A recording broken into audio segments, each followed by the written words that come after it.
Yo, how's everybody doing? Happy Monday to you all. Sorry to leave you all holding for so long.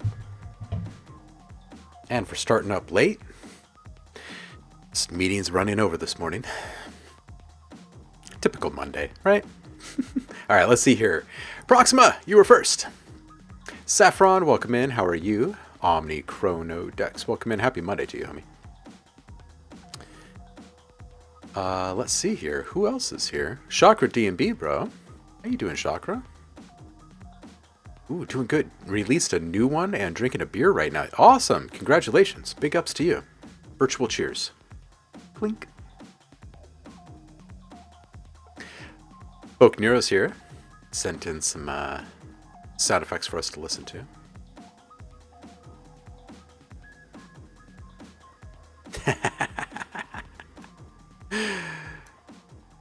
Chakra D&B is celebrating over there. It's good stuff. If you want to spam the link with, or spam the chat with links to your new release, Chakra, you certainly can. I'm fine with that. So if we can keep ourselves from fidgeting too much, I was planning on doing another kind of just chatting stream with you guys today. Do a little, Ask Me Anything kind of stream where we can talk about stuff that's not even music related if you like. That is an option. I was also thinking I could just put some music into this DAW over here. And we could just let some background music run.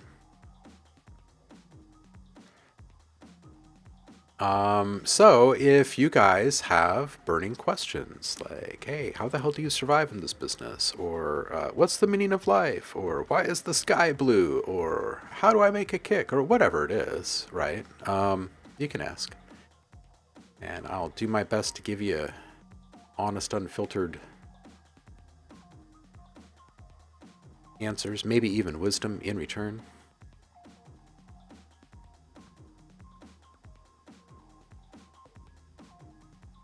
I guess we could do some lo-fi beats today. Here, I'll put these in here.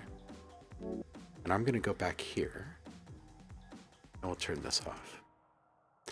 And then I'm just going to bring these guys instead.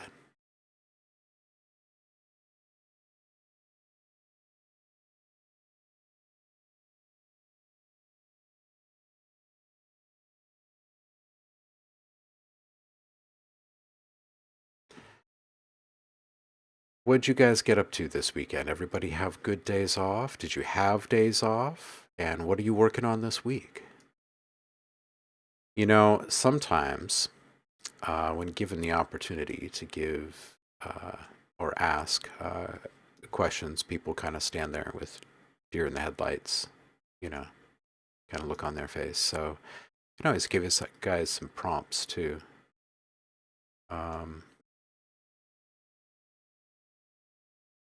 We usually end up doing pretty all right on our own, though. All right, let me just get these spammed across the timeline here, and then we'll turn the attention to you guys in the chat.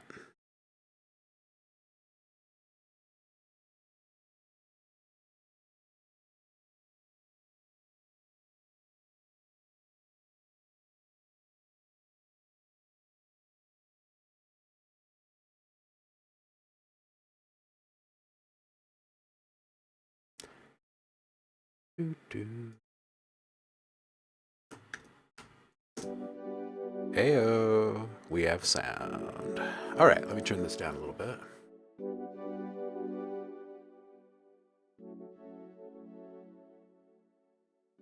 Yeah, okay, so now, where was I?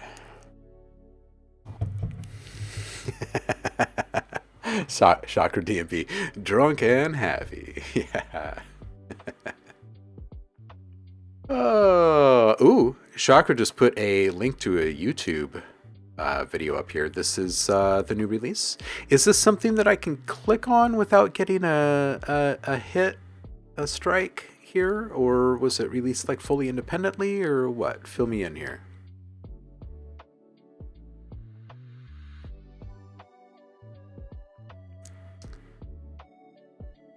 Oh, Boke Nero, thank you. The music in the background previously out of Logic was my 2-minute challenge this morning. Well, we want to be in the industry? That's the question. From Chakra DMB asking, do we want to be in the industry? And the answer is, it depends on what exactly you are happy doing. Like, what do you do that makes you feel fulfilled? And if you just happen to be one of those people that's like, I don't really care what I do when I'm punching the clock, I know I'm going to have to spend my time anyway, let me just do this thing. Then yeah, sure, there's lots of different roles you could fill in the industry. If you are someone who is a musician, a performer that really wants to do that, um, that gets a little tricky, right? In regards to like actually surviving and stuff, I would say do a couple of things. One, see if there's a local musicians union where you are, so you can get access to healthcare benefits and that type of thing, and better treatment in the places, in the venues in which you're playing. And you might even want to consider like a booking agent, just to take all of the business side stuff off your plate, so you can focus on just making stuff. And I know that um, that's kind of a privileged position to be in, right? Being able to afford that type of thing. So definitely you want to like structure your approach to all of that realistically, right? Like, don't quit your day job, don't quit making money while you're still trying to figure out how to make money with music, especially performance. And then merch, like you've got to build up something that's bigger than just your music with your community, because you won't always be performing and you won't always be releasing new stuff. And there has to be something that reminds people of you and your stuff in those moments, right? Um, so finding ways to diversify the channels of income is pretty good.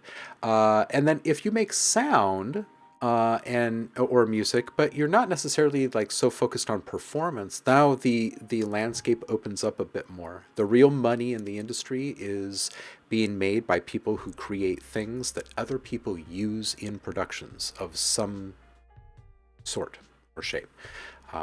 That's where the money is. It's licensing stuff into projects.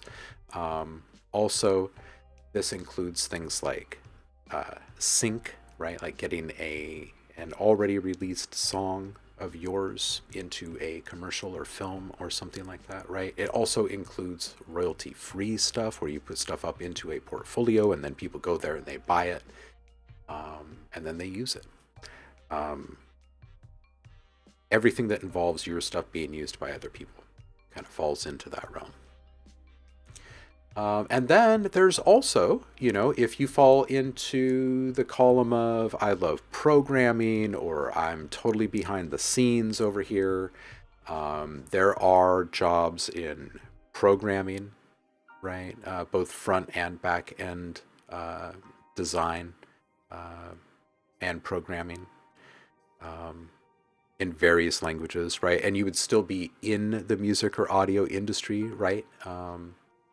There's also the gaming industry, which is growing at a quicker clip than Screen ever did, and constant need of new assets there. Um,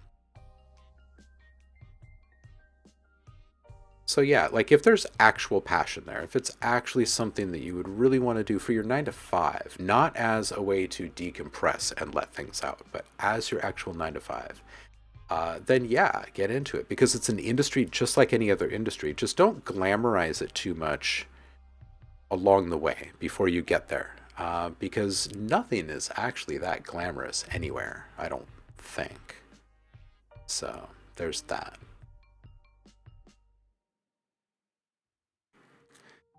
Oak says, I don't know how Ohm manages to have a calm voice like that. I don't know. It's just my voice, man. Proxima says, I'm unemployed, so every day is a weekend and a work day. Okay, so Proxima, here's what I would do for you. And I will try to stay up on the chat as we talk through this. Here's what I would recommend. If you're unemployed, ask yourself a few questions. One, we already know you want to make music. And two, do you want to make sounds too? And do you have interest in making sounds and music that are not in pursuit of your artist persona, if that makes sense, right? Like, would you be comfortable and happy making stuff like this in the background, or beats, or jingles, or video game sound effects, or whatever? Now, if the question, or if the answer to that question is yes, then I would really encourage you to start building a portfolio, because the portfolio is kind of it's ground zero for all of this, right? It's where people can find you, um, and it's where you start to lay down roots in the world, right? Um, Look, if you make a great song or some great sounds and you share that on Facebook or Instagram or whatever, it's kind of like shouting into the void. Have you noticed this yet? Like, you tell your friends and your family, like, I did this thing, and they're like, cool, or this is you, or cool beat, bro, or whatever. It doesn't actually do anything for you as an artist or as a professional, right? So you really do need to start positioning yourself by putting your things in the right place. So a portfolio is really important. And the reason why I would really encourage you to dive in deep on that while not working, like not having other employment, is because it's a time sink, right? When you're first getting started, you have no income. So if you have a safe situation, right, without having the income, then take advantage of that moment and start putting files up into space, because those files won't go anywhere and they'll add up over time.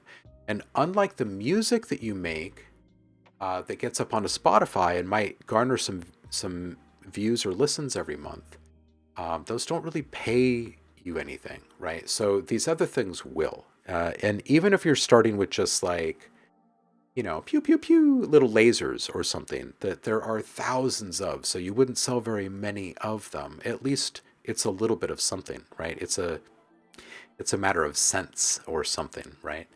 But you add that up month over month and year over year, and those cents become dollars and hundreds and maybe even thousands for those little pew pew pews. And if you stack up a whole bunch of other sounds on top of that, right, it all grows. And you have to start thinking about your time and your value and like what you're worth and all that kind of stuff very differently than you do in the traditional world of going out and getting a 9 to 5 and punching a clock and getting a paycheck, because nothing is guaranteed, right? And you have to hustle. You got to sell your own stuff, and there's a great amount of pride and extra joy that comes when you do succeed. So if those things sound good and enticing to you, then I would very much encourage you to start there. Start with a portfolio, a royalty-free one, where you can just get into the habit of producing for the sake of producing, not for for the sake of being productive, right? Productive with produced assets that are valuable in some way, at some level, to other folks.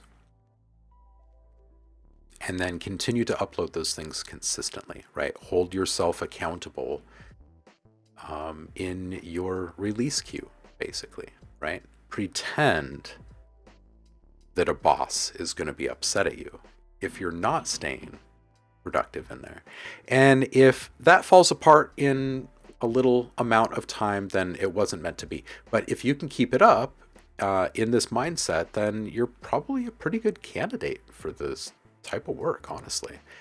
You can explore whatever kind of genres of music you like, right? You can establish your own signature sound. And once you've developed a portfolio that earns you some money and you've acquired a few clients along the way, then you can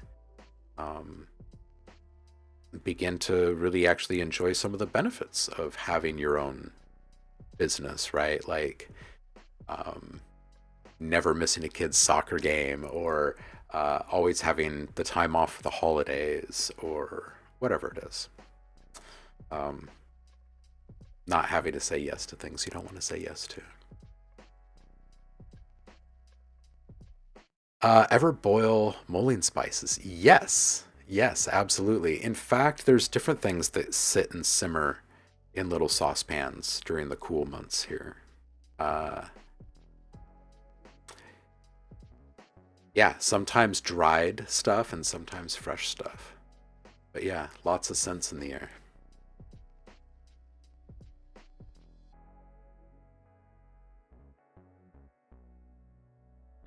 Ooh, Boke Nero has sent in a new redesign, which we're going to watch in just a moment.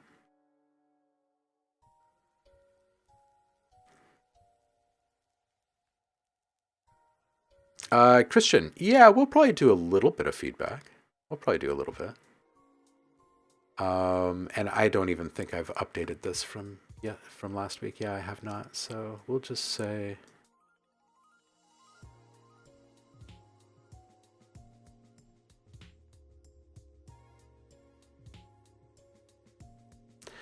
all right, and we'll let people see that here.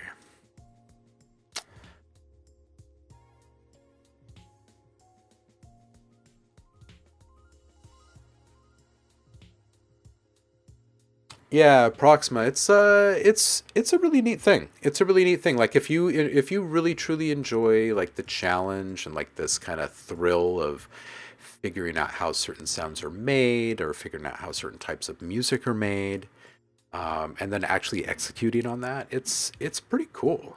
Like it's a pretty good gig. You really do need to establish good clients early on, and that means putting yourself out there and you know, good relationship management, following through, showing up, being really dependable, over delivering, right? Giving people something better than what they expected should be your norm, right?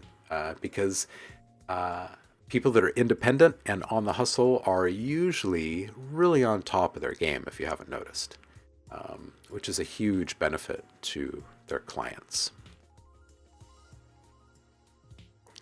It is so true.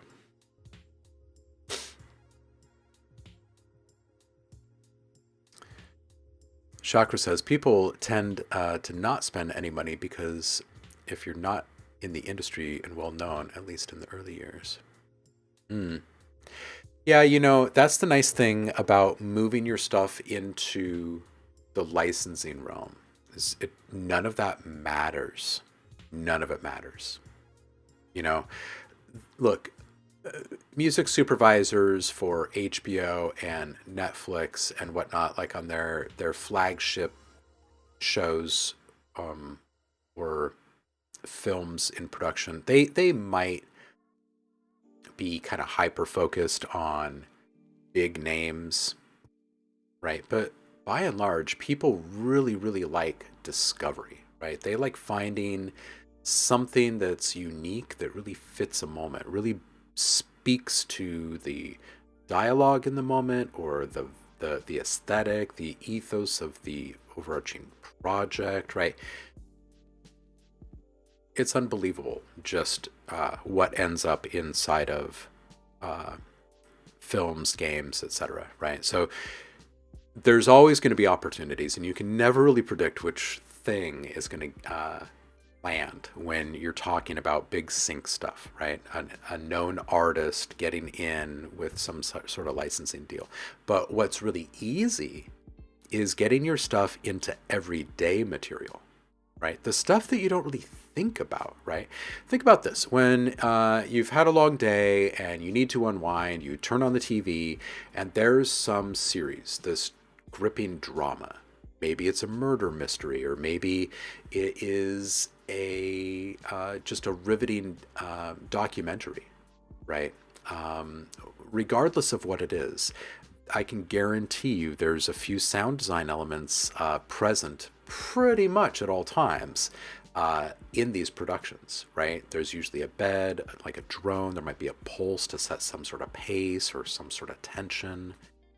There will be transition effects throughout there, and every single little asset used in those productions is licensed, right? So that's where the idea of this portfolio comes in, right? You create stuff that you're going to create no matter what, whether someone's paying you or not. You're just going to create it. You might as well upload that stuff instead of just letting it sit there on a hard drive. And then once you start doing that, needle starts to move. Gotta respect the gazelle. That means Liv is here. Hi, Liv. How are you? Oh, and Paul is here. Hey, Paul. Tuning in from sunny Maryland. I know. I got a little late start today, Paul, because morning meetings ran over a bit. It's a Monday. Thank you, Liv. And was that for Proxima? I think that was for Proxima. You should go pick up your free sounds, the Discord.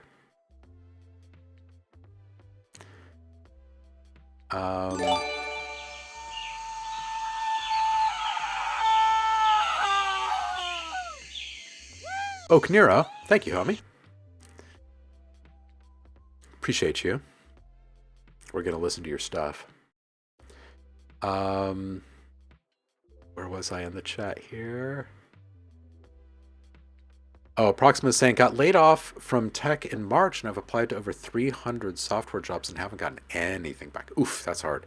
It's getting to the point I've considered a career shift towards sound engineer and designer. Yeah, I mean, you know, it's the thing that, like, whatever it is that you're going to do, you should be jazzed about, right? Like, that's like, I'm sorry you've gone through, ugh, so many. That sucks. That sucks. You know, you do make really good stuff. So I would say, you know, if you want to try your hand at some sound design or something like that, there are places where you can pretty quickly start getting stuff up into the ethers, and then start building from there. It always starts slow, but it is better than nothing if currently nothing is happening. Yeah, that's how I am too, Proxima. That making the actual sounds doesn't really feel like work. Yeah. And Boke Nero, yeah, he is now a full-time sound designer for Roblox and some animators. And there is fat money in blocks. And, you know, Proxima, like, you seeing that is great because, you know, a lot of people will kind of like minimize or discount certain brands entirely. You know what I mean? Yeah, if you have a chance to take a swing at working with a company that's doing really well, then you should. You really should. That'd be my wisdom to share. Hmm.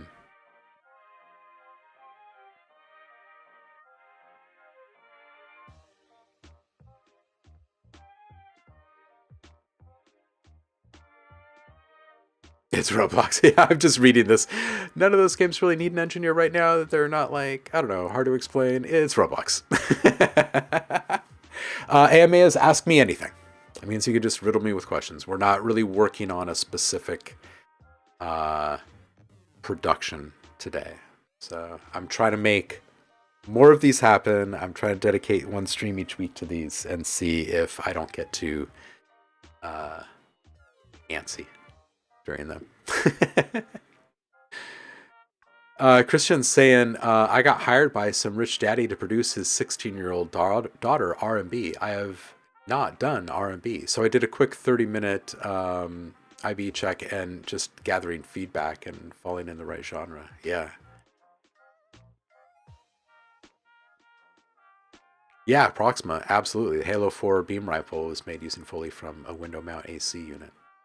Yeah, you know, if you're finding that kind of stuff really fascinating,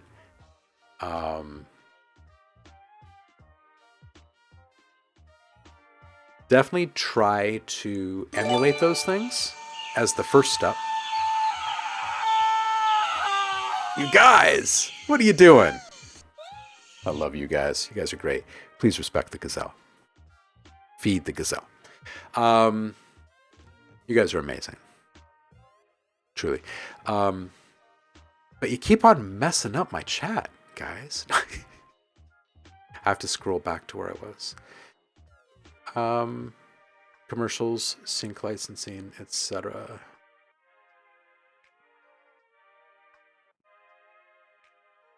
Yeah, Proxima, all of it. You're okay with slow. Well, that's good. I mean, if you're okay with slow, then that's great in the beginning, because that's all you get in the beginning.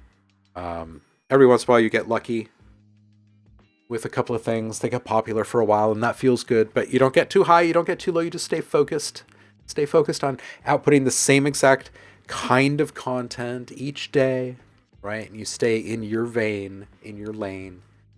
That said, don't restrict yourself too much. Gotta play. Gotta play. Gotta stay loose and limber. To fall into good grace.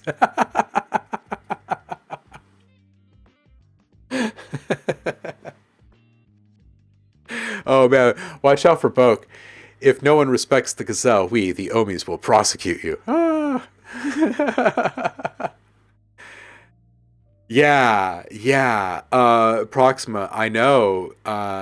Proxima is saying, yeah, the software engineering market is imploding right now. 8 years of professional experience is not enough to beat out thousands of competing applications right now. Yeah, and AI is stepping onto the scene, and it's forcing all of these universities to tell people employment is no longer guaranteed upon graduation.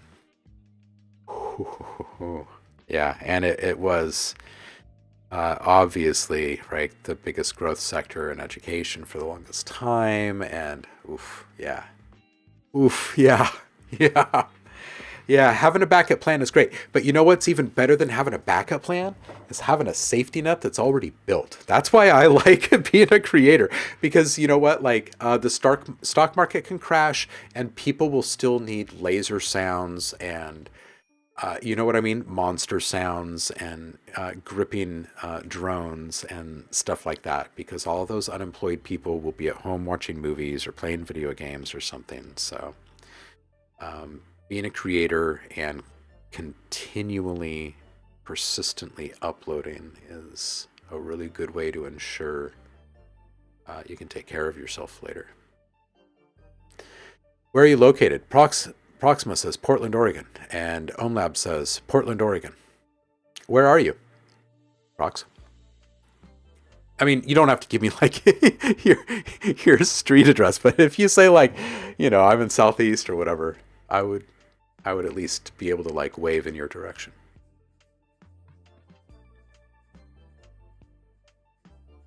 Oh, hey, there you go. Christian says, I work quite high up in tech. What's your position? There you go. Hey, Boke says, I actually am curious, how are monster sounds made, like dragons and sea monsters? You know what we were doing on our one production day last week? You guys, I might need to add more streams to the week, because this is actually going to be kind of brutal after a while. I'm not going to lie, because I'm used to being very productive during these hours. But we started on Wednesday last week a new product. It'll be in the Cinematic Essentials series. Where am I going here? I'm going here. So this would be for Ghost Hack. And where are we looking here? Creature sounds. So I recorded a whole bunch of raw audio and went through and gathered a bunch of animals like alligators and bobcats and camels and stuff like that. Coyotes and leopards. And then we will transform all of those into creature sounds. So if you want to watch all of that happen, I'll probably still have some of it left to do on Wednesday, I'd imagine, this week. Or if we run out of questions today, we can always start working on them again today. But yeah, man, we can definitely help you out with that. It's fun. It's fun. Boke, you've had a lot of really good success with these like combat type sounds. You would fall in love with monster sounds, like creature design. The other thing I think that you would like, Oh, look at that. Choo choo. You got to turn up heat mode now. Is weapon design and creature design. They're both very similar well, and actually UI, interface design. All three of these have a lot of things in common, actually. They're just different durations and obviously serve different purposes. But the, the workflows are somewhat similar slash familiar uh, to each other. So lots and lots of layering, pitch manipulation, like real-time pitch manipulation. It's fun. I think you'd really enjoy it. It's not just animals. Sometimes it's like the way that you're controlling your breathing or chittering or crackling or cackling or whatever, and then what you choose to do to affect that, and then what you choose to layer that with, right? Because a lot of times there's layering happening. Sometimes it's just straight up voice stuff, right? Like if I go, yeah, and I drop that like anywhere from like 3 to 10 semitones or something like that, it's gonna feel really sinister and dark and dangerous. And I wouldn't actually have to add very much at all, right? Um, yeah. But then there's the more intricate sound design, right? Where you're layering in a layer of breath and a layer of mouth sound and another layer of uh, probably some kitchen recordings of some slimy goop to get some saliva sound and stuff going, right? Um, and then what are the creatures engaging with, right? Are they devouring something? So now we're talking about, you know, the insides of pumpkins and breaking for like guts and stuff, and breaking bones, which is like celery, stuff like that, right? Bell peppers. Um, yeah, it's a whole myriad of sounds that you reach for, and then it's really just how you're layering them together once you finished editing. Productivity is a state of mind. Yeah, exactly.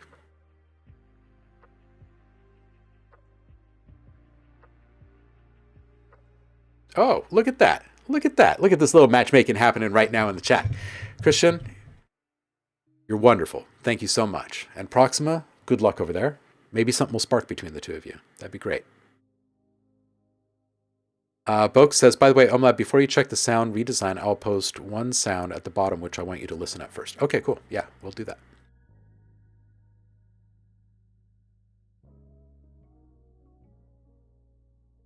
All right, cool.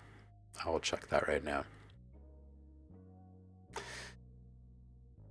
Yeah, see, you guys already have some of the ideas floating through chat right now for some of the more like iconic things. It's all the little things you don't think about that I find the most challenging and inspiring on a daily basis, personally. All right, so let's do this. Let's go over here, see what Boke sent this morning. This is the first thing we're supposed to listen to. He's saying, for example, this. I have no idea how this is made, what animal was recorded, etc., etc., but it sounds super satisfying. All right, we're gonna listen.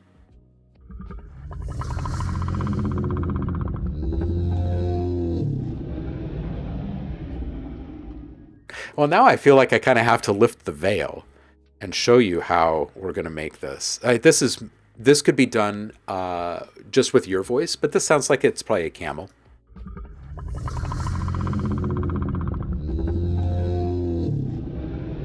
And that's actually a very, very low light lift. That is not a difficult sound to recreate. Here, let's just do it really quick. Let me plug in a hard drive.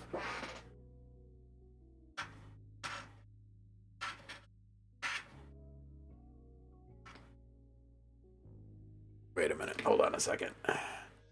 Unplug another one first. Give me just a sec.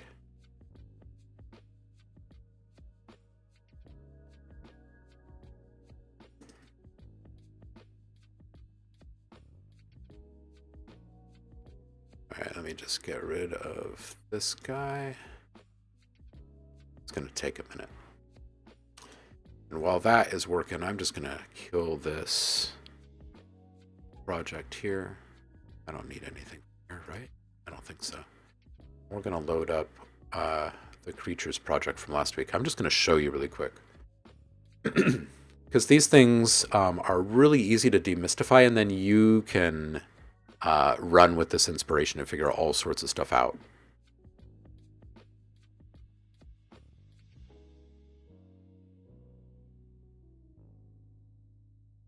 Okay, that is out, so...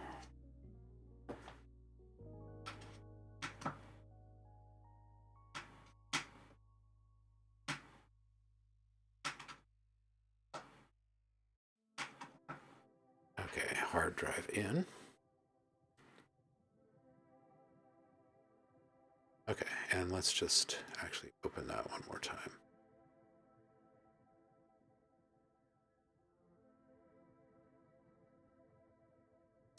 All right, so here are the sounds that we were working with on Wednesday. And you just played a sound, or shared a sound, that was probably just a camel, which would be this.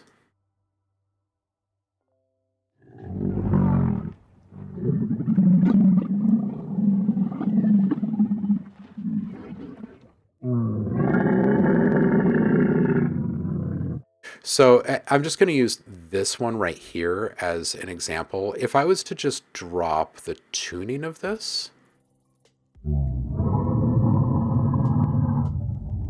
it already starts to do something, right? But if I was to put this through a little time stretch algorithm and say, let's just slow this down, this can also be done by putting it into a sampler, obviously.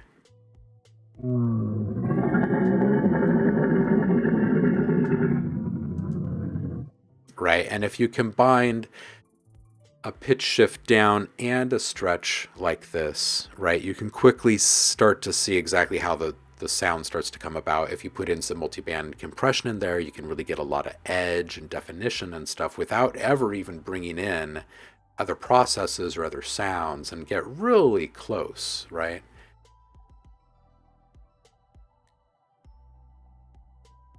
Yeah, what's retirement? Yeah, absolutely.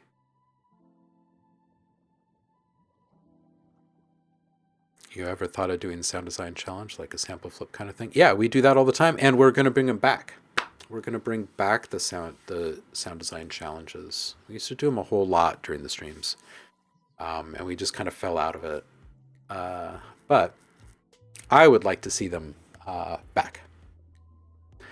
They're a big part of how I've always taught folks in the classroom too, because I think that they're really important to actually understanding and comprehending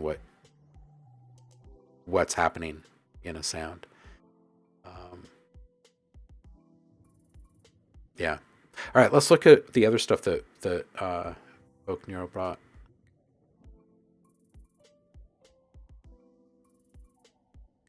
Been working on this secretly. I tried to focus on mixing my sounds with the music and voice lines. I also tried to make everything sort of sound like it was in the video, not like just layered on the video, if that makes any sense. I know I say this every time, but this might be my best project. Excellent. Mainly because I do a lot of random Foley for this. Jackets, cloth, drop some screws, bolts for metal objects in the video. I can safely say that maybe some parts are not perfect, but to me, I was super happy with the result of this sound redesign. I've reworked this design about 3 times now after receiving feedback from some other people. Did some changes since Tap Daddy Beats gave me some useful feedback yesterday. I hope you like the cinematic approach that I took in some scenes and simplistic approach in other scenes. Also, I intentionally made some scenes a bit louder or distorted. Okay, let's do this. Hold on a sec, I'm gonna hit pause on this music in the background here. All right, let's do this. Take them out with the rest of the garbage. Let the wasteland deal with them. Mom? Dad? What's happening? Please let the kids stay, you monster! We fought in a war together, Mason. Don't do this. Get out of my city!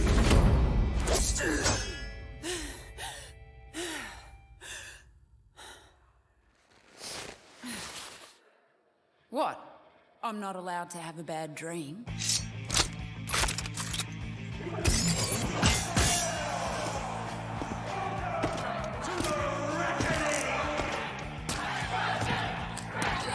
No Wastelander has ever made it to the Reckoning before.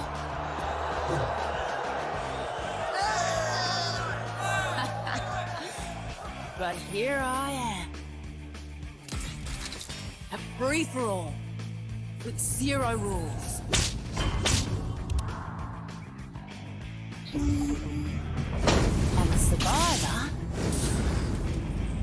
gets the throne. Welcome back, Chunkajack! King Howell has never lost. Not in 13 years of rule. On the battlefield! Not until today. The reckoning begins in 5, 4, 3, 2, 1! Did you really think this would be a fair fight? You don't survive the reckoning unless the winner grants you mercy. That's why I've got to win this whole thing.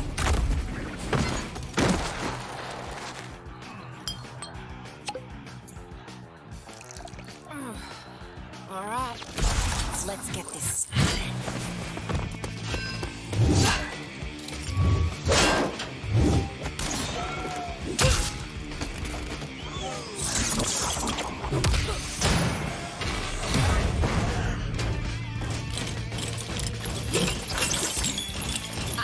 Scavengers like you ain't so bad.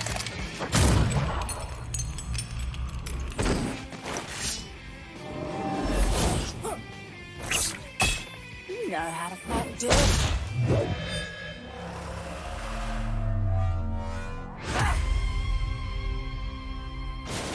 I want scavs like him on my side when I'm queen. Speaking of, come on, big boy. Ooh, off target, but this. G'day, Mary. What are you smiling about? If you're smart enough to run the Tinkers, why are you working for this stronger?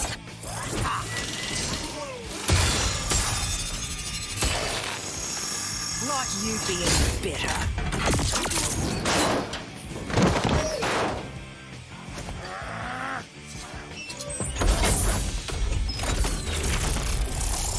At least I wouldn't shoot my friends in the back.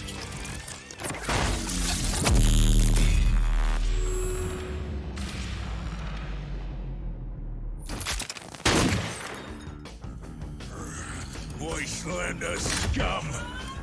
I will just die! Because we're stronger than you. You haven't had a real fight. In 13 years, we have them every bloody day! I am the king!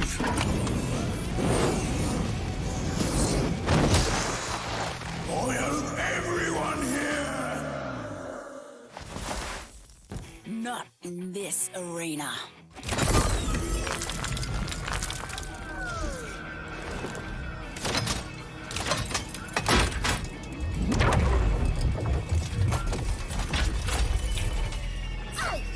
What the?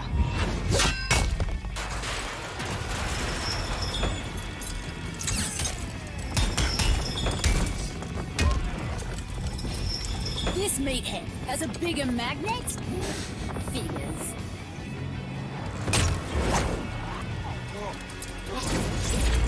Go!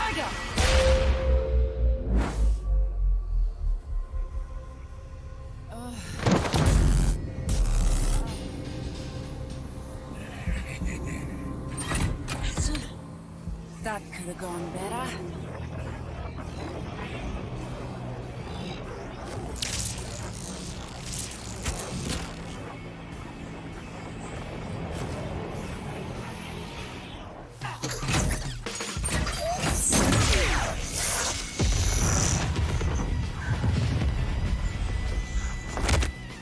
You idiot! I'll kill you for that! No. Not today.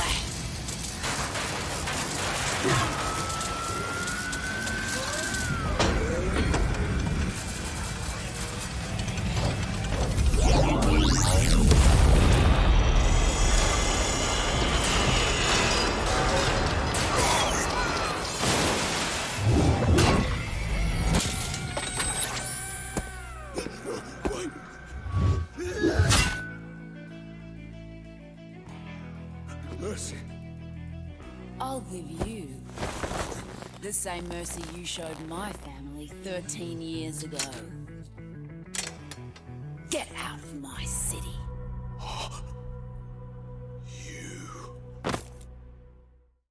Dun dun dun. All right. So there's a lot of this that I really, really liked. I don't think that any of your sounds are wrong. I think that you've got I don't know, over 90%, like pretty spot on. There's a few things though. I want to go through this in full screen with you, just so you can kind of hear and see what I'm talking about. Right here with the footsteps.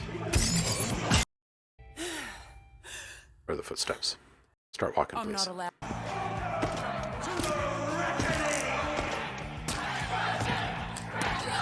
No wastelander has ever made it to the reckoning before. So these footsteps here, they feel just a tiny bit light for like a big, you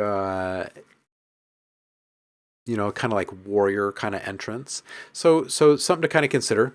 Might want to audition some like heftier boots. And then the other thing that kind of stood out to me was a lack of low-end sub-frequency reinforcement on certain elements in here, and I wanted to call those out. I know I've said a bunch of times on Roblox stuff early on that there was too much sub-frequency stuff happening in places, but this is quite the opposite. I'd love to hear a little bit more in a few spots. Let's find a few. When he first shows up here, It's the throne. these, the mechanics of this big unit that he's in, they can be bigger, I think. They can translate as bigger.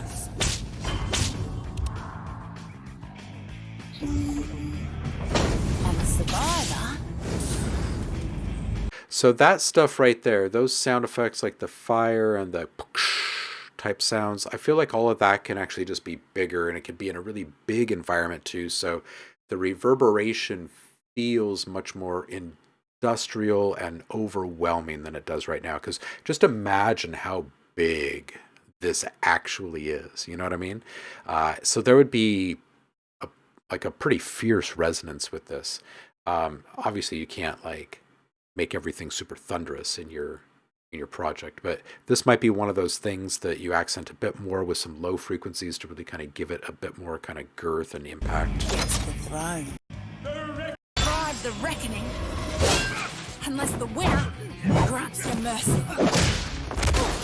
These whooshes and your use of the stereo space and like the proximity with them felt really, really good. Like I can tell you spent a little time there. That was good. That's why I've got to win this whole thing.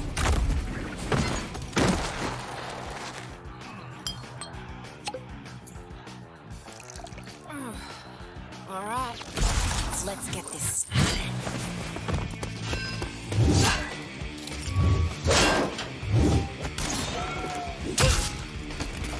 This all feels really good.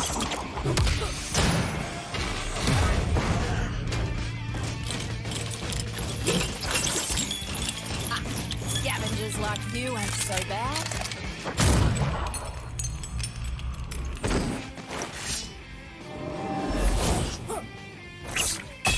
You know how to fight dirty.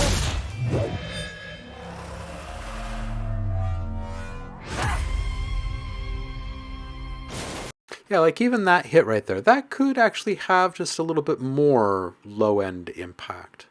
Right. So don't hold back quite as much as you have with the sub bass. Definitely continue to use it only for accenting, so it really stands out when you are using it. But don't be afraid to use it in a bit more aggressive way.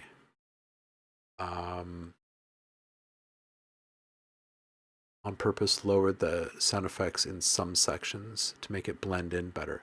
Ah, yeah. Okay, so here's the thing is that yeah, volume mixing can be a little bit tricky in these types of things. What we don't want to do is take like an explosion and then take it down to the point where it loses its emotional impact. It's still going to align with the sound visually, but there's going to be this loss of like propulsive energy when you can't actually hear the inside of the explosion sound. You know what I'm saying? You know what I'm getting at? So there's a certain level of force that does need to be present with certain sound effects. So keep that in mind. Keep that in mind. You can use really little clever tricks. Like for instance, if you're going to be delivering a sound through some distortion, you could use some amp modeling at the same time, which would allow you to take advantage of a feature that would affect the feeling of proximity, right? Like the difference between cabinet and air, for instance, on the mic placement on a cabinet, right, or on a speaker, or room control on you know, if you use a tool like damage from Heaviosity and Native Instruments Kontakt, right, where when you go into the mixing tab, you can move the physical placement of the object in relation to the microphone, right? So there is a difference between the same velocity captured at a different distance or a different proximity than there is the same sound but reduced volume. You know what I'm saying? There's just a difference. So bear that in mind. The original lacks the sound effects, but at the same time it sounded clean, so I kind of took the original approach. Also, kind of hate this animation because of one thing: the main character keeps breaking the fourth wall. I don't want her to talk to me, the viewer. Yeah, right. Yeah. Yeah. All in all, I would say this is pretty darn solid. Um, yeah, a couple little volume leveling things. Use a little bit more sub reinforcement for impact. And remember that it's not just physical impact that's being related to the viewer, right? It's also the emotional impact, right? There's something that happens when we feel low frequency impact, right? It translates as tremendous, right? We could have something big and then gigantic when the sub is there, right? So it's translating in a few different ways internally inside of us. So absolutely something to keep in mind. Your thoughts on the big electrical shot? I like it. I thought that it was one of the big standout moments personally. Let's just go over here really quick. I will shoot my friends in the back.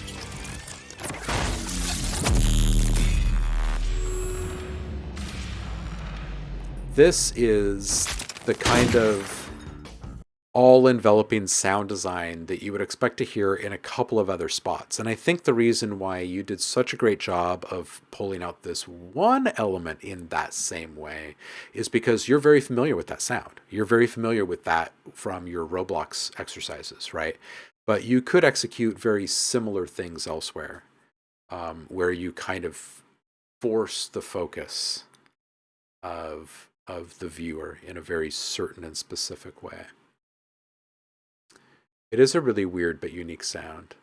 It's exactly what you want sound design to be, right? You want sound design to be unique so people pay attention, right? Like, oh, that just happened. And it was believable because I have not heard that sound effect used in 100 cartoons or cereal commercials or whatever it is, you know?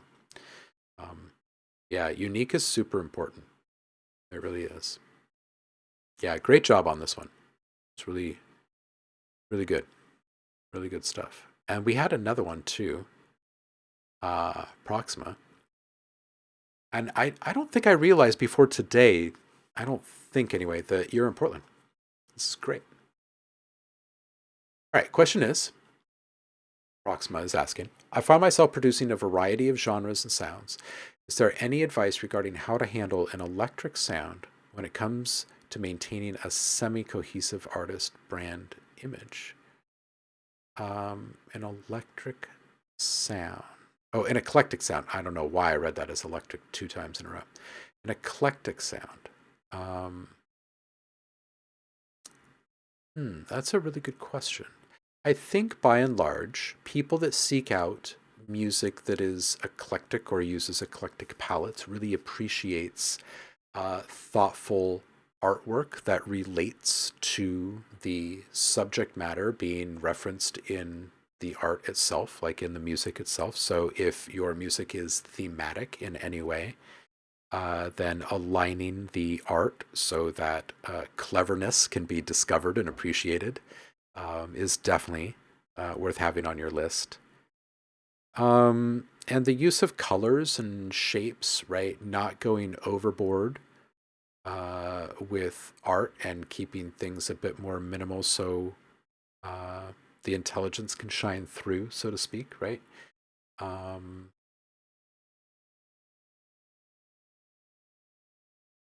it comes to maintaining a semi-cohesive artist brand.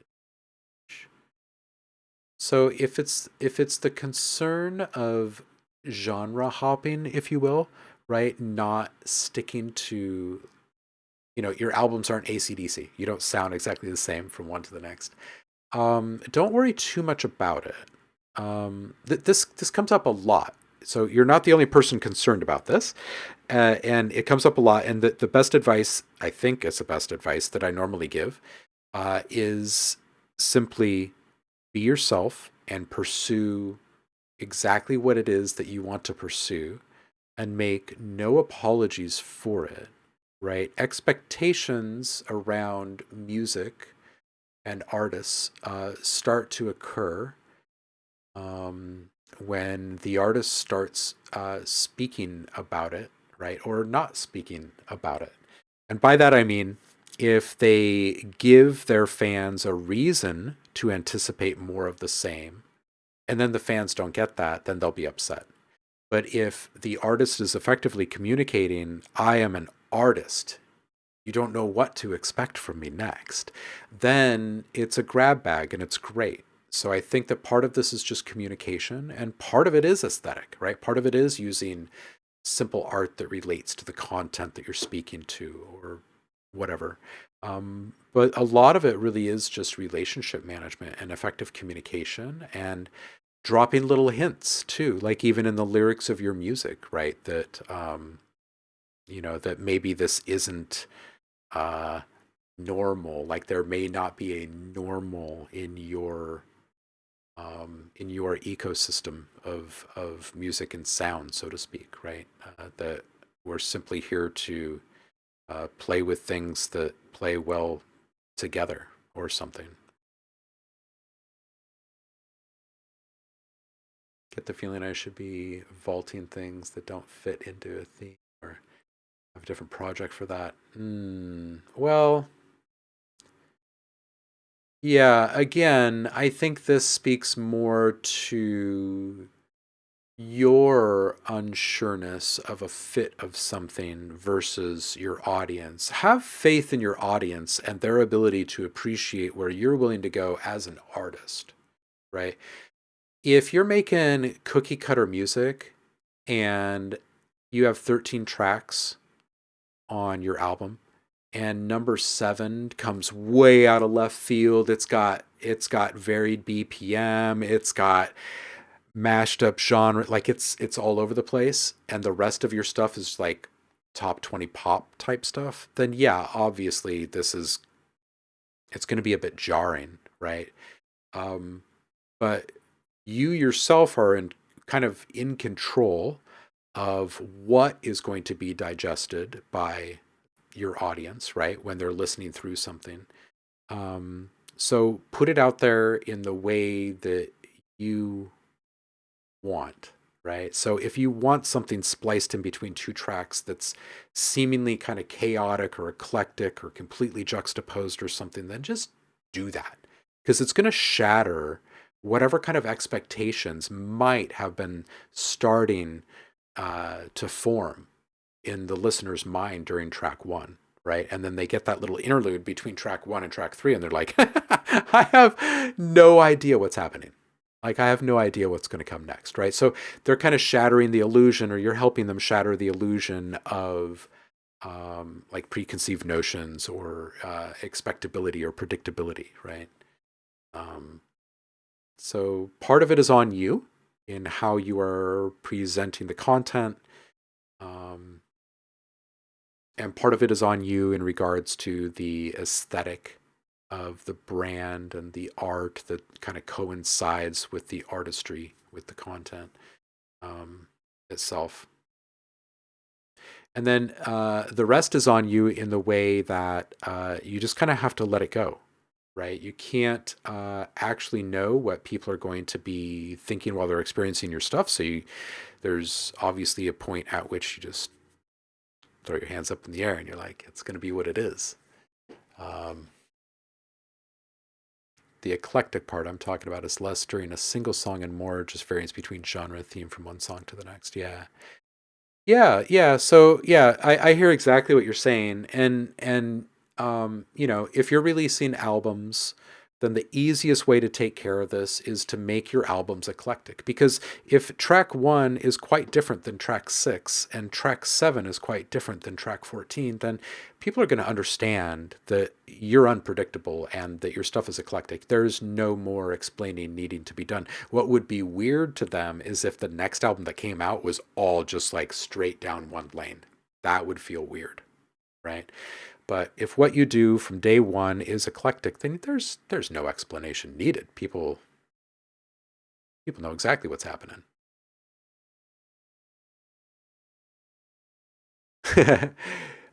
Christian says, we're so different. I often have 10 songs in a single song. Yeah, I think that listeners appreciate such a wide variety of things that they could appreciate both albums from you guys, right? There's plenty of space out there for people to ingest things that are quite different from one another, right? And still have lots and lots of appreciation for all of it. Yeah, you do long jazz riffing songs.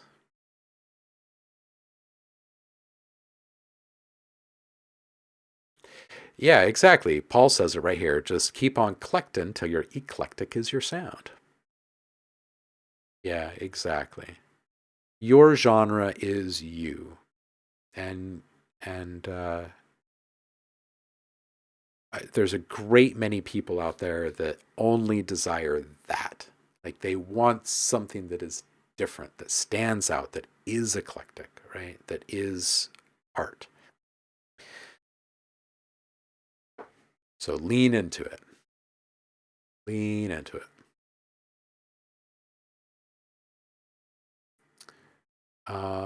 Final release track with your feedback implemented. Oh, how many do we have here? We got, we only got a couple. Yeah, let's listen to this one. This one's Death Throes.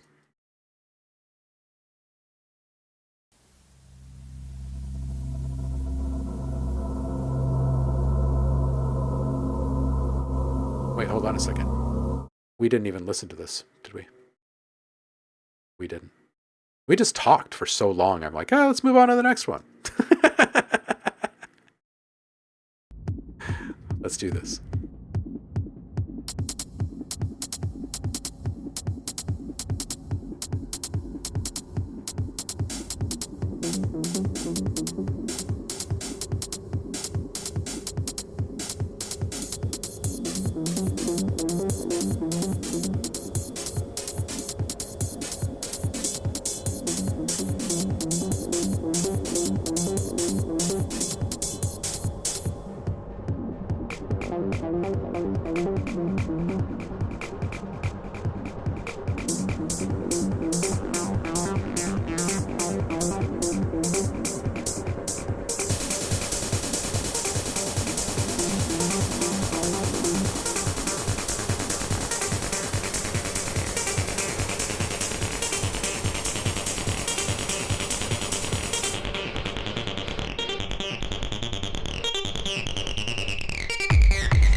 This sound reminds me of like a film projector or something.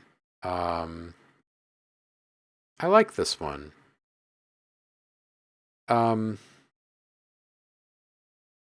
we can go back towards the beginning for just a moment.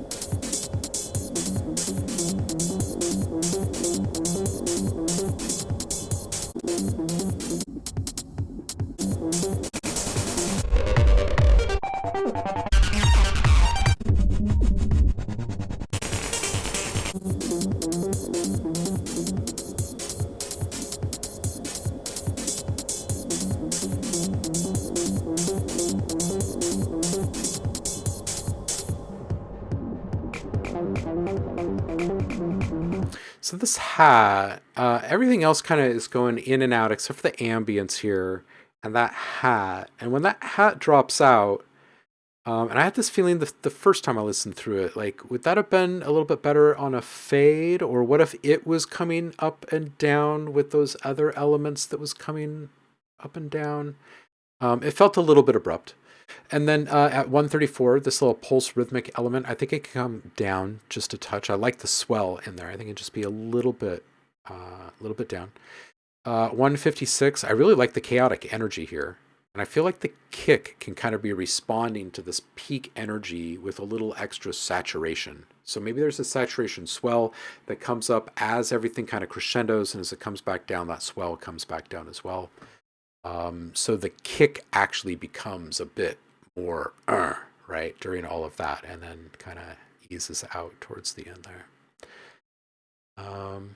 Not in love with the drum kit. Yeah, the drums felt kind of... I mean, they're okay. They didn't stand out in any way. But regardless of what you do put in there, I think maybe allowing the kick to kind of respond to it. Not the whole kit, but maybe just the one element. But I agree. I'm just kind of on the kick. I mean, on the kit in general.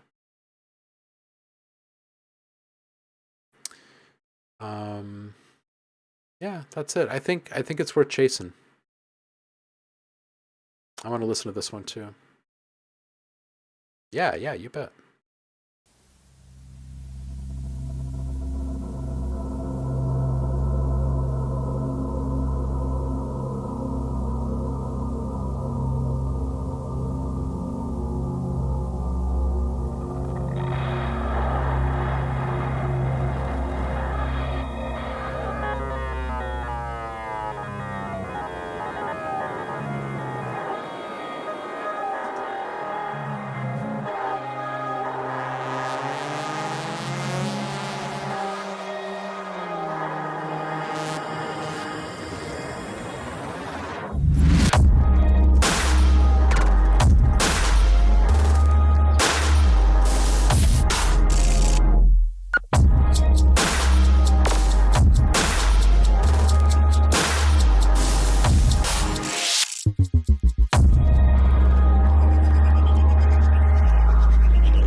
you've got this thing where you have like a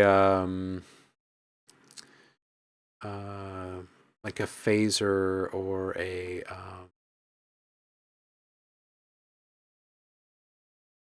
wow, why is the name escaping me right now? Anyway, these long form kind of pitch affecting modulations running in the background.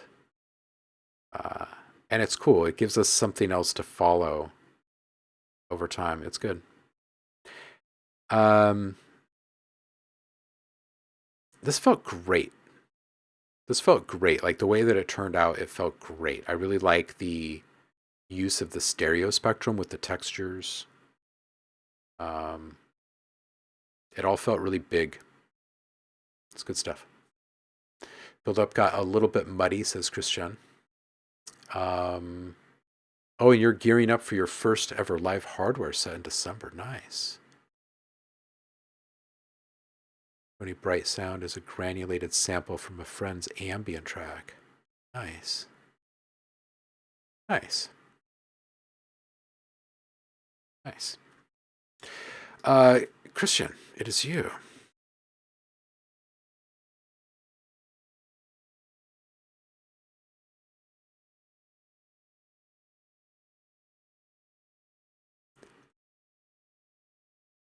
Yay.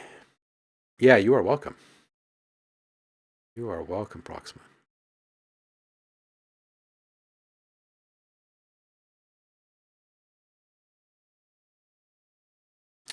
R&B, vibe check. 30-minute R&B vibe check. Bare bones, just to feel the vibe. Gotcha.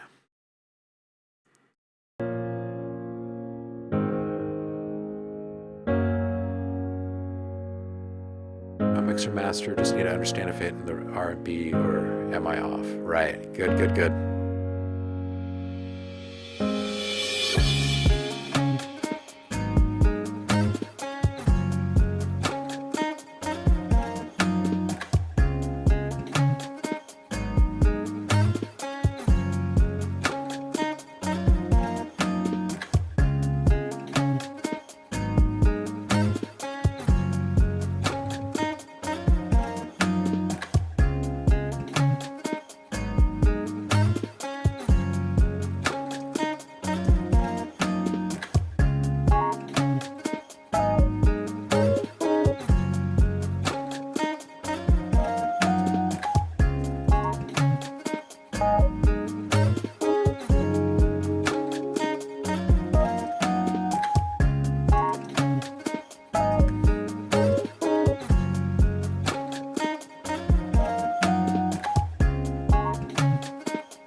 All right, dude. This is currently kind of missing the R&B vibe. At points, it kind of got there, but it.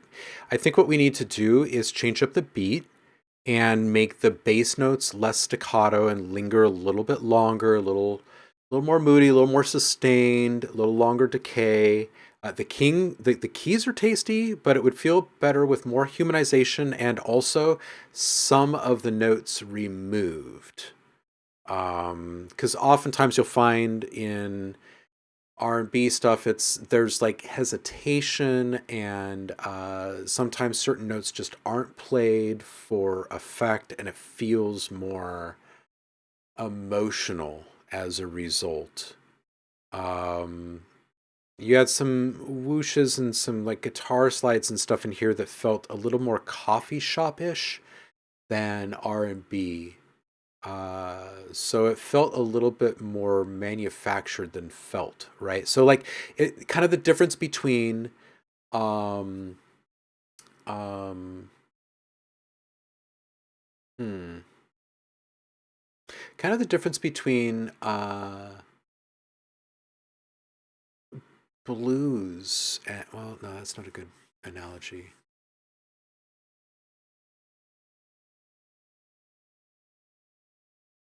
Here's what I'd suggest is I would suggest listening to several different R&B songs. Doesn't really matter from what era, but listen to specific parts of them.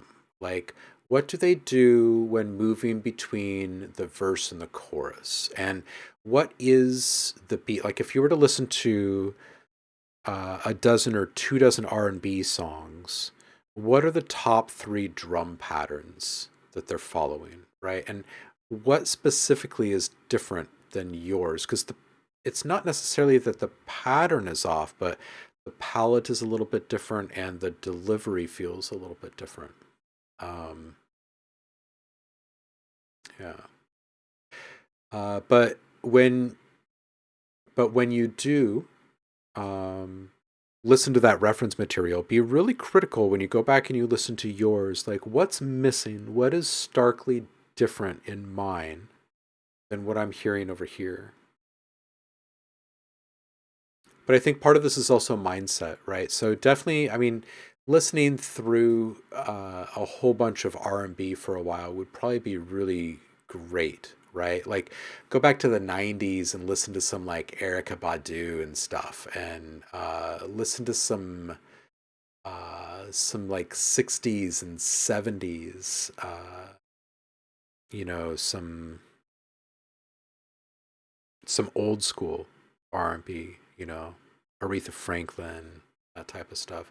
And just kind of listen to some of the mechanics and that older stuff. And then fast forward back into the 2000s and whatnot, into the more modern instrument era, and see how that's translated, right? Do come from jazz blues. Yeah. Yeah. Okay. So yeah. So then you understand, right? You totally feel it. Like there's a pocket that it sits in a similar way that the blues do, right? So there's a small amount of hesitation, and there's an emphasis on the uh, kind of the relaxed approach, right? Not necessarily depressed, but relaxed. Yeah. Um, yeah, that stuff can be tough. Stuff can be tough. I'm glad that helps. Glad that helps. And you can feel free to bring by again. Absolutely. Chakra, this art's amazing. The horns are like super perfect. It's pretty great. Uh, what have you cooked up for us this time? You are better. And don't want to lose sight of the fact that this is a site where you guys can ask a bunch of questions, or a stream where you guys can ask a bunch of questions today. We don't have to stick on feedback stuff.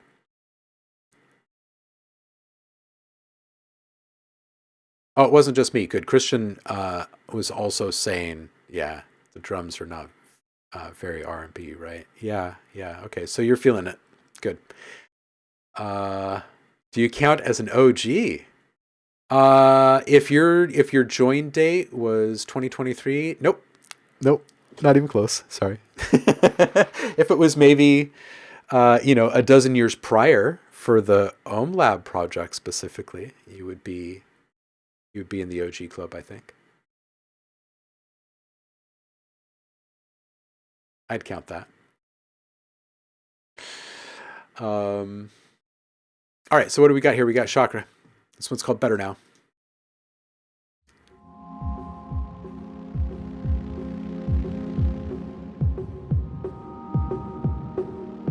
Is this the one that was just released?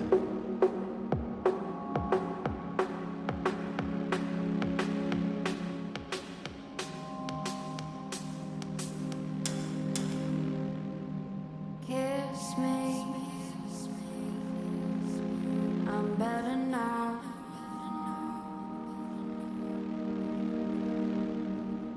Feel me,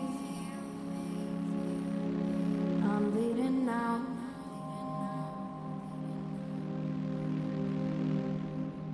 Kiss me, I'm better now.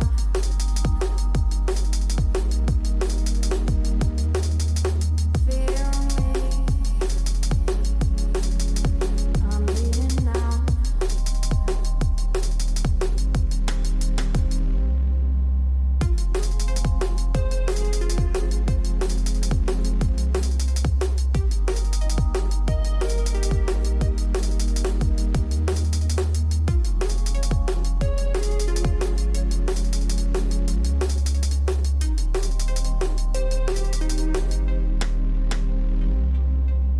Kiss me,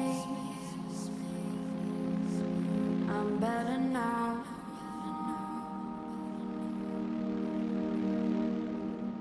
Feel me, I'm bleeding now.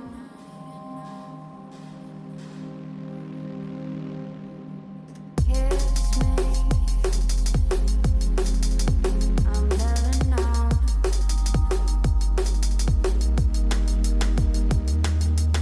Feel me, I'm bleeding now.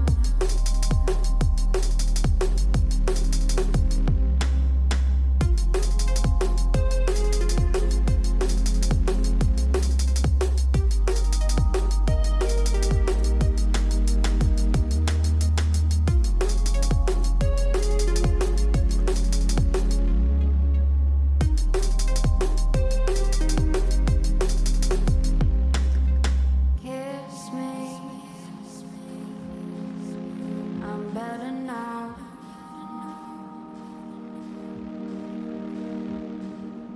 Feel me, I'm bleeding now.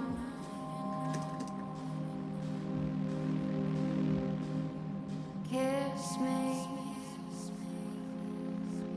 I'm better now.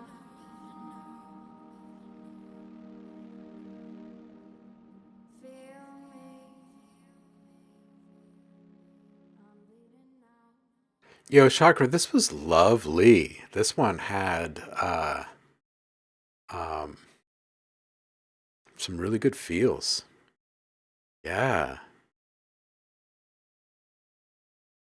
Yeah, very nice, right? Yeah, we need to put a cheers up here. Nicely done, homie. It's very good. When the captain raises his glass, you know it's good.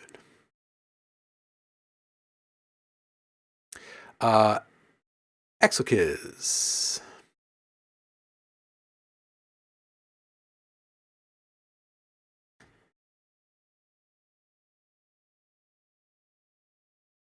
Excellent. This one is the moon's left hand. I see you over there, Zindremic. How are you doing today?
Yo, loves are just a tiny bit hot. I back off the limiting just a little bit, bring the sub down a few.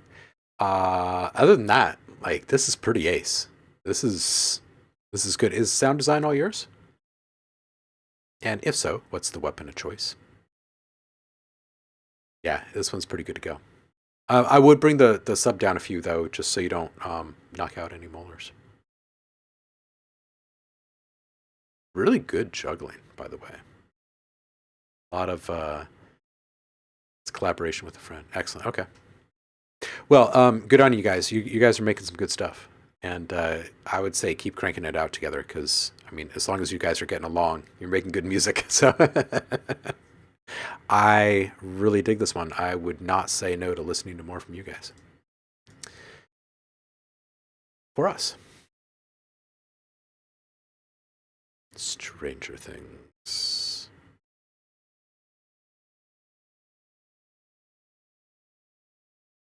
It's coming back soon, right? To wrap everything up, isn't it? Stranger Things? I think this is the year that we finally get closure. Yeah, that was awesome, right? I really enjoyed it too. It was good. It was original. Yeah, I'm excited for the final season too. It's dragged on so long that I mean, what is this like is it the 4th season or the 5th season? When did it start though? Right? Because this thing started before my kid was born, I think.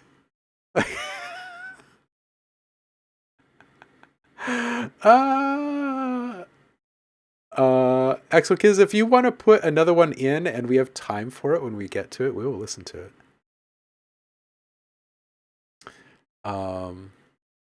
Many moons ago. Yeah, I know, right? I'm trying to remember what year it happened. It was before all the Trump stuff started, right? 2019 or 2020. Did it start that late? I thought it started before. Maybe I'm just way wrong. I thought we'd been waiting. Like, I thought I remember watching it in Portland before I went down to the Bay Area and then came back up. I thought. I knew it. Yeah, okay, so 2016. Okay, so yeah, it has been. It has been. And this is what, like the 4th season of it, technically? It's been 8 years. I want to say we got a season like a year and a half after the first one. And then after that, it's just like been molasses. Anyway, that's got to make the continuity work pretty difficult. All right, this one's called Stranger Things. Yeah, we're in season 5 now. Okay. Thank you for setting me right on this one, Syndromic. Appreciate you. The kids are all growing up, man. Yo, what up, Blackberry? Happy Monday to you, homie. Take care, Paul.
Nice bell working here. Really nice, easy feeling through the intro and throughout the rest. I had a really nice kind of flow to it. 112, if the track was a little less compressed, the drums could feel a little further away from my ears, and that would be more natural, I think. I think just backing off of, excuse me, the limiting in general is going to be the key to this one. The track feels great on its own. I think the loudness is just a bit much. So back off the limiting, and I think we're pretty much there. 321, I did hear one spot where you could add a little transition support, additional transition support there, just a little whoosh that hangs over. That's it. Word. Very good stuff. Really solid. Jules. Yeah, you are welcome. You're welcome.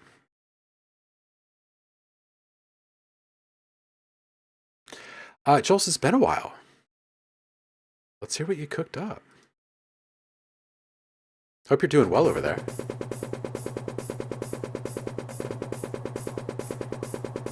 Hope life has been treating you okay. Haven't gotten any better at producing. We'll be the judge of that. Thank you very much.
Yo, Jules, this is great.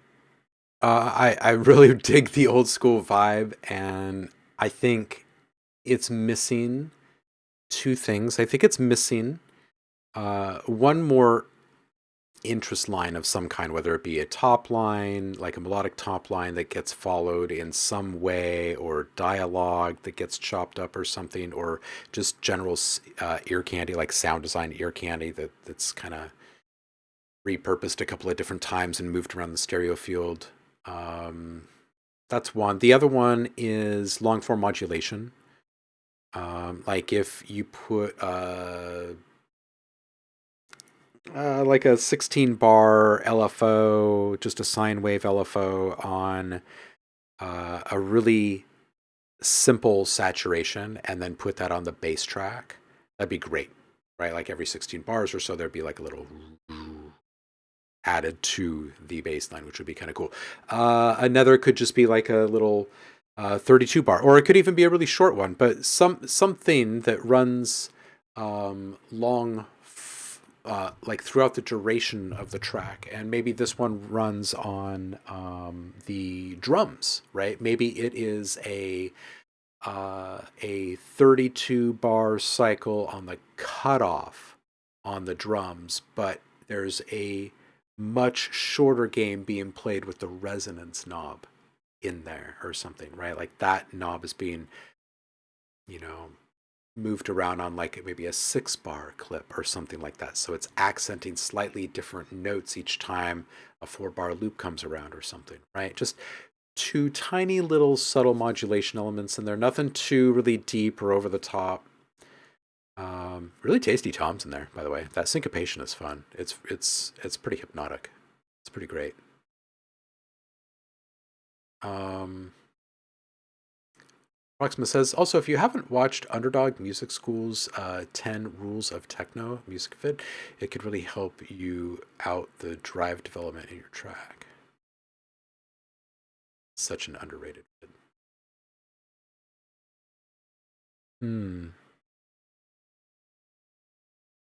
I have not watched those. I'll go and I'll watch those.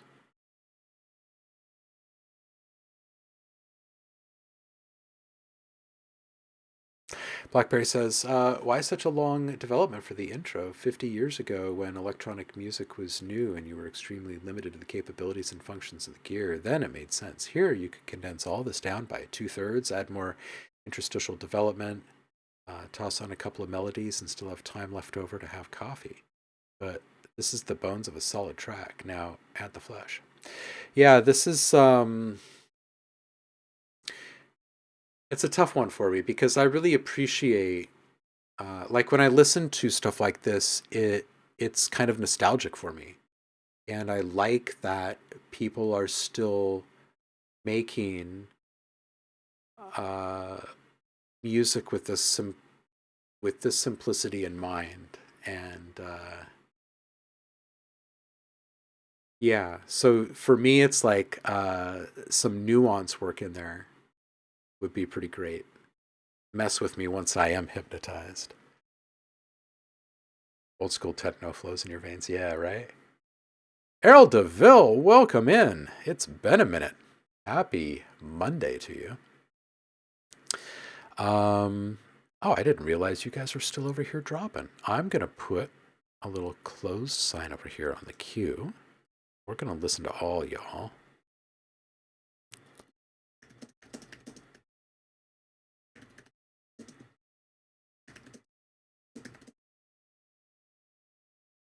And if anyone does have any more questions for the day, you can feel free to toss those out in the chat and we'll get to those too. All right, Proxima. Back with another saying, read description. We'll call this a creative exercise. Wait a minute. Oh, the description in the SoundCloud post itself? Do that. Note, this was a two-part beat battle. Okay, cool. We can do this.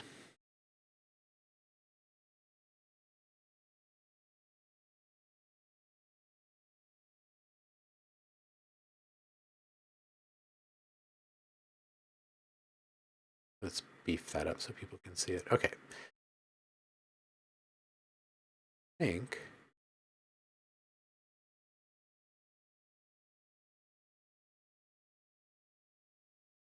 Ready to go now. Yes, okay. I think that's big enough to read. All right, so this was part of a 2-part beat battle where everyone made random intros. Then everyone had to complete someone else's song based on that user's intro. So from 0 seconds to 40 seconds is the real Matt Hat, and from 40 seconds to 150 is Proxima. Okay, so this is going to be pretty interesting.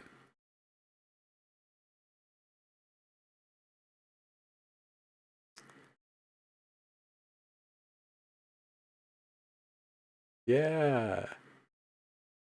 Errol doing all right. Birthday was all right.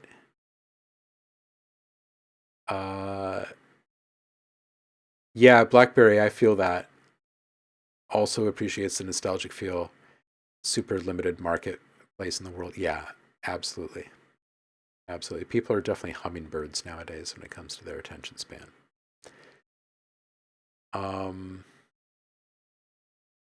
Yeah, this is a pretty dope concept. All right, let's see how it turned out. This one's called Give Up.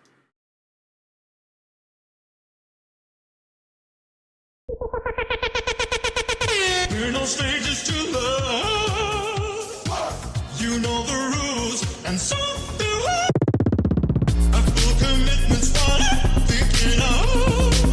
You wouldn't get this far. Just wanna tell you how I feel. Gotta make you understand. Never gonna go. Never gonna let you down. Never gonna run around. Hey, it's you. Never gonna make you cry. Never gonna say I'm gonna run. Never gonna tell you a lie. Truly dead.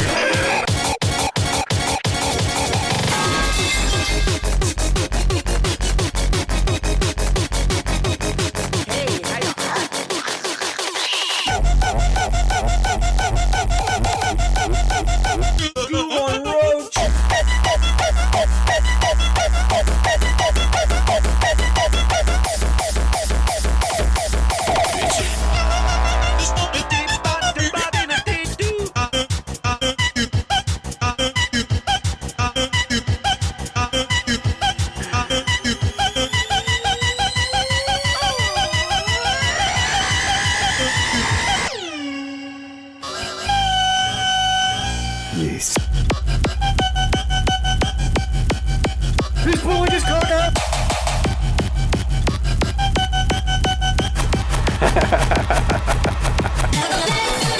Bitch.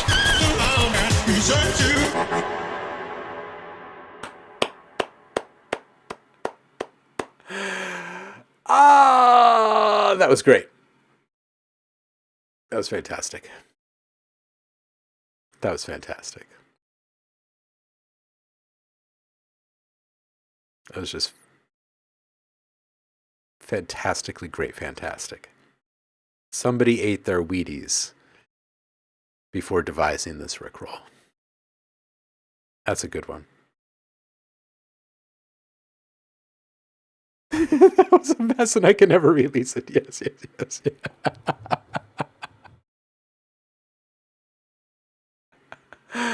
Oh my goodness. Blackberry says, this is pretty funny, especially if this was part of a crazy montage in a film or a chase scene in a cartoon. This is like a madcap soundscape for a comedy without a laugh track. That wins you 2 turduckens, says Zindremic. Oh, man. Now you take this to a beat battle where you challenge people to flip things in like, 30 minutes or less and see what people do. Oh man. Seriously? This is probably going to work its way into my dreams tonight or something. You guys ever get that feeling about something? Like as soon as it hits your ears, you're like, uh-oh.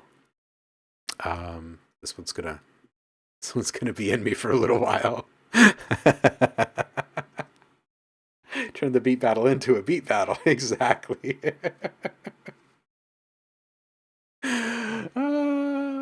Yeah, absolutely. All right. This one is called Destruction.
All right. I think the drone is super great. It's got this fantastic lurking tension, but I think the fade out on the drone is like a little too easy. Maybe switch to a hard cut and at the point of transition, just add a suck back there to make it more exacting, because the drums, the pace, the edge on all the sounds, that all kind of points to a more kind of exacting or like precision kind of ethos, I guess, in this one. All right, so the bass throws are super dope. There could be an extra impact layered in at the end of these swipes for extra emotional impact. And if you wanted to go there, you could vary the sounds, the impact sounds being used for extra fun, right? And now if you want to take that one step further, layer in some melee sounds in there, right? Some fighting fully. Right? And that would really kind of up the intensity of this whole thing, because it feels like a fight track from an old school Batman episode, right? Like pow, kazam, bluey, or something, you know? But you don't have to actually like call it out in such great detail, but you can layer in those sounds, and psychologically we're going to be hearing and feeling all of that, right? So if there's like a little bit of melee smack in a couple of those impacts, it's going to feel like, you know, someone's got a wicked right cross or something. So Zendremic.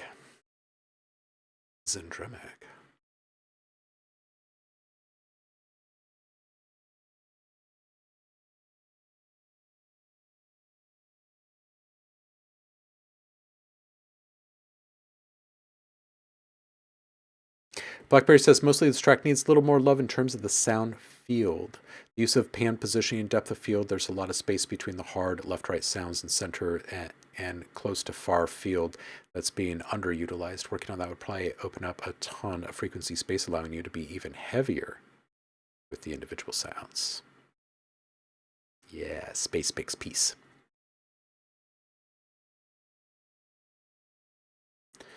It's true. All right, this one's Error.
Yo, okay, we can now hear quite a bit more clearly all of these different characters. I like the Formant guy up more. The detuning is standing out more prominently now, which makes it all feel much more intentional. I still kind of feel like there's room for some dialogue over the top of this thing. But I like where you've taken the mix. Blackberry is bringing up a polarity thing with that he's noticing with the transients.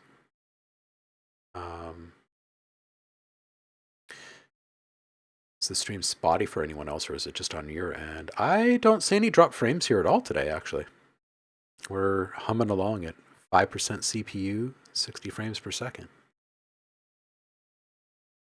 Yeah, my mind is telling me that there could be some dialogue in here. Like this is background for whatever I'm tuning into.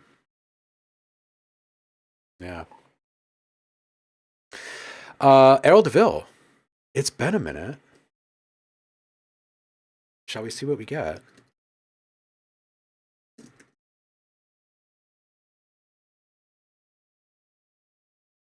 Core Conjurer. Thank you, Zendremic.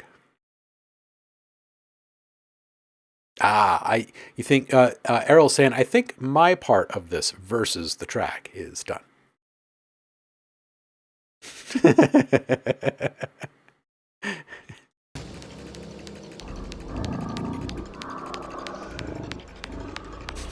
Blackberry.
Yes.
Oh. Okay, so this one is really dope. This one's really dope. It's super solid. I don't know that I'm going to tell you to change things here. It feels great. I love the shout outs. The homage earlier was great. I love the original choices, like the decisions.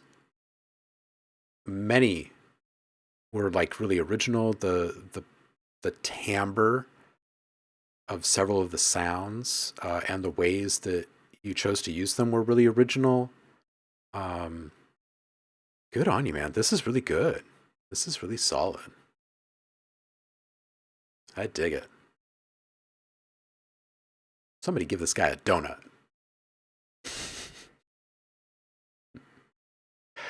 Mocky Mac, it is you. And then we're probably gonna bounce. Oh, it's okay, dude. No, don't even worry about it. You can help me by figuring out where we'll go next, because we'll raid someone after this, and then we'll drop you guys off there. This one is called Putrid. It's from Mocky Mac.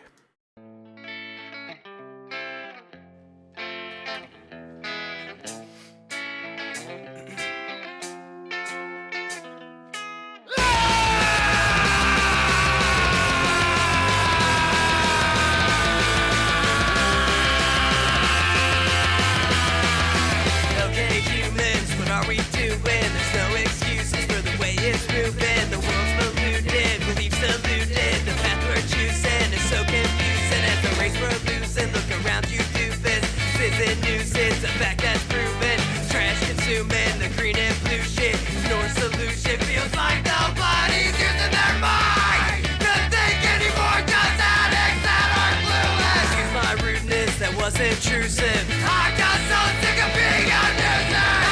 I don't want to keep on living like selfish pricks, man. I don't want to post online with all our business. I don't want to keep on living like this, but seems like everyone's got so much food. Hold a phone, set up to think we're fucked. We might be screwed to tell the truth. We're ruined. We waste our time on useless shit that just makes us stupid. Get your blood being putrid. I don't want to.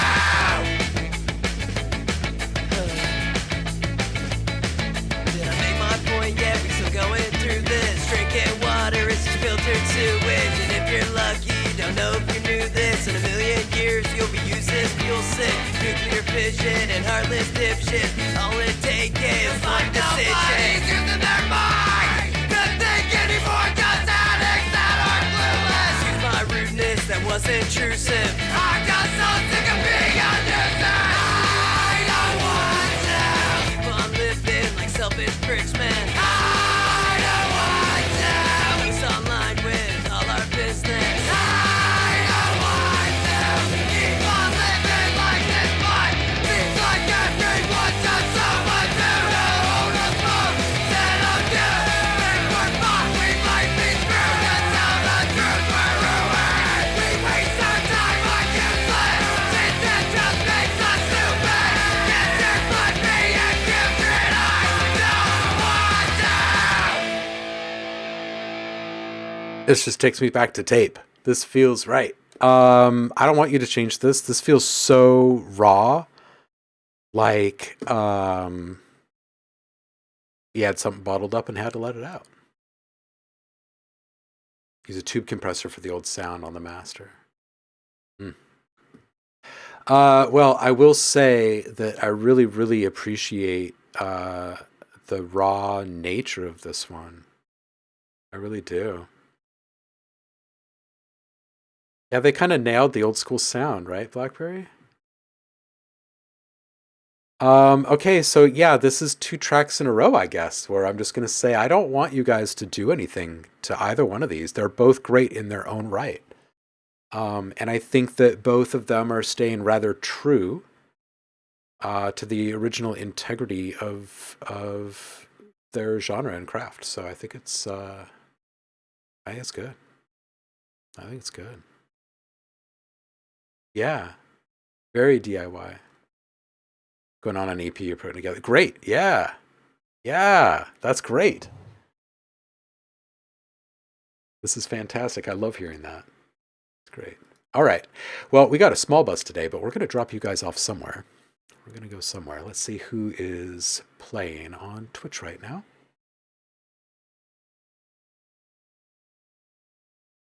Let's see. Who will it be? Ari's out in the street again. Kyle's doing some promo listening. Let's go boost Ari at home. See what they're doing out in the streets. I appreciate you guys being here. We'll be back in 2 days' time for a production stream on Wednesday. We'll probably finish up some monster and creature sounds together and might get up to other hijinks. Who knows? We'll find out then. I appreciate you guys. I'll see you on the flip. Peace out.